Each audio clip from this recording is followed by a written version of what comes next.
Talk to Lee. Are they moving? When we left off last time, we'd received a radio call that left us a little uneasy. We knew that something was obviously wrong as we were called back to Pit 3, and there was talk of a fire. When we pulled back into Pit 3, most of the team had already arrived, and no one had any answers yet.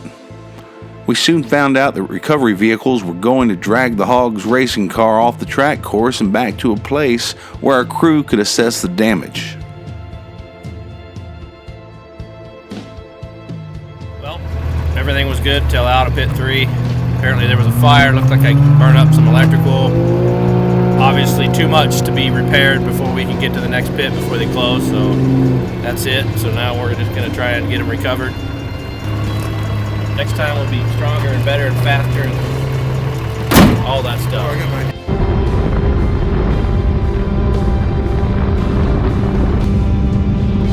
After a lot of waiting, it was determined that Lee and Michelle were somewhere around mile 104, about halfway between pits 3 and 4.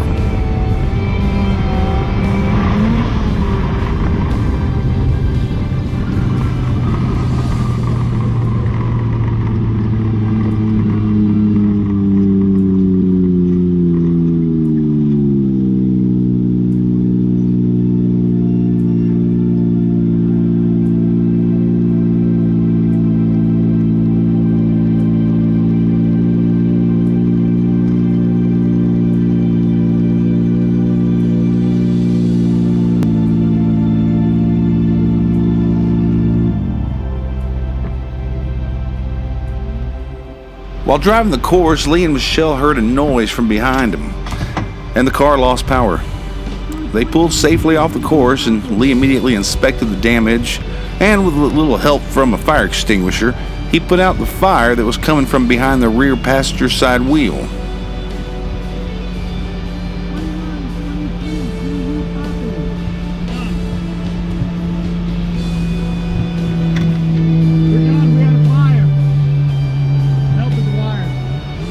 They followed protocol and let the folks with the race and the other drivers know that they were stopped and they were in a little need of recovery. The car's engine could still run, but the fire had come from the transmission. The car was no longer in racing condition, but after waiting for the recovery vehicle so long and getting tired of baking in the desert sun, keep in mind that these race cars don't have air conditioning. Lee made the call to limp off and away from the course where it might be easier to be recovered and out of danger's way. Meanwhile, Chase Truck 2 rendezvoused with a badly injured car containing Lee and Michelle and pulled them close to where the Chase Truck 1 could safely load the car into the trailer. Surprisingly, the crew was still in good spirits.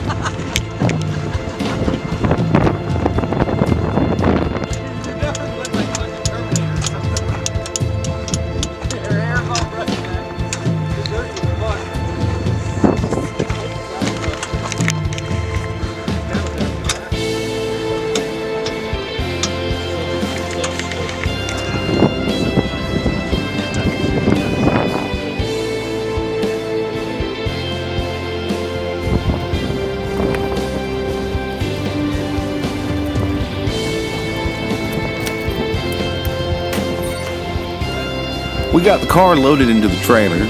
We got her strapped down and ready to head on down the road.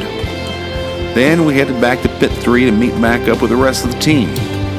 Everyone was quite relieved to see that Michelle and Lee were all right and still in good spirits.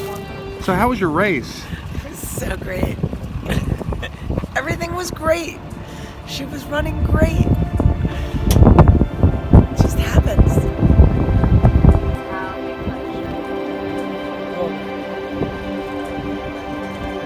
You can save that sleeve for next time. I'll save that. Badass now.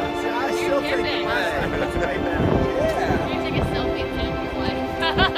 Yeah.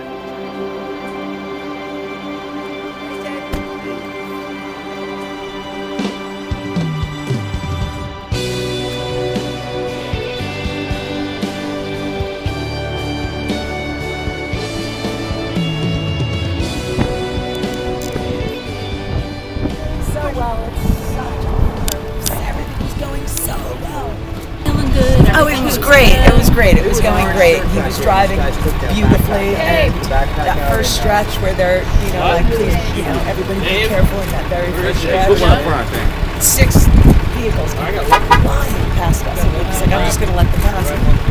So They all go past us, and sure enough, like 20-25 minutes down the road, 4 of the 6 being flipped over. Not being towed, because you could sit out there for a really long time. Just 2 of them were flipped over, 1 of them was pulled over. And I mean, the transponder was fine. The Lowrance wasn't working for like the first 15 minutes. We had no navigation at the start. And it's dusty. It was dusty quick too. And I'm like, all right, just, I'm working on it. It wouldn't zoom out. Even though the race didn't turn out how we would have liked, we celebrated the effort anyways.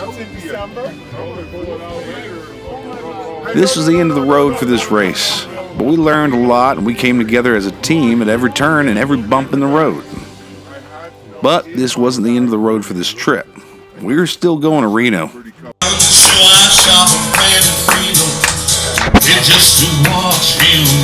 At least most of us were. The Hogs family doesn't find adversity to be a reason not to party, so we did just that, and in true Hogs family fashion. But you'll have to wait just a little longer for this story to be continued and concluded. Until then, I'll remind you to like and subscribe to this here YouTube channel, and click on over to hogsandheifers.com to find out what else we're up to. I'll see you down the road.